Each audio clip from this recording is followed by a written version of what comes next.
আইসে শপিং করা কেমন দেখা যায় হিটার দেখে না, খালি সাজতে ফেলি শাড়ি। এত শপিং করা লাগে তোমার? টাকা পয়সার প্রতি কোনো মায়া দেয় নাই না? এইভাবে বলতাছো কেন? এগুলো কি সব আমি আমার জন্য কিনছি নাকি? তাহলে এত কিছু কার জন্য? আচ্ছা দাঁড়ান তোমার বলি।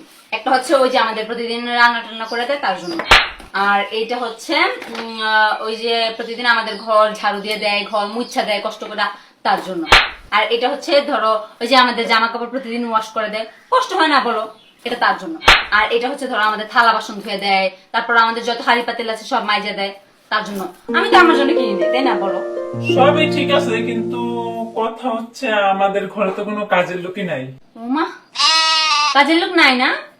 প্রতিদিন রান্না করে কে? তুমি। তারপরে জামা কাপড় ওয়াশ করে দেয় কে? তুমি। প্রতিদিন ঘর ঝাড়ু দেওয়া, ঘর মোছা, এগুলা কে করে? তুমি। তারপরে বলো হাড়ি পাতিল ধোয়া, থালা বাসন মাজা, এগুলা কে করে? তুমি তো। এবার বুঝছো কাজের লোক নাই না? কাজের লোক মনে হয় না তোমার আমারে? সারাদিন যে কোনো বিনা পারিশ্রমিক এতগুলা কাজ করে ওইগুলো তো চোখে পড়ে না, একটু সাহায্য আমি যে শপিং করতে গেছি এইগুলো চোখে পড়ে গেছে তোমার।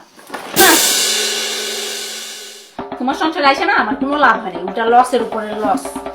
আমি একটু সাজতে পারি না, একটু ঘুরতে যেতে পারি না, একটু শপিং করতে পারি না।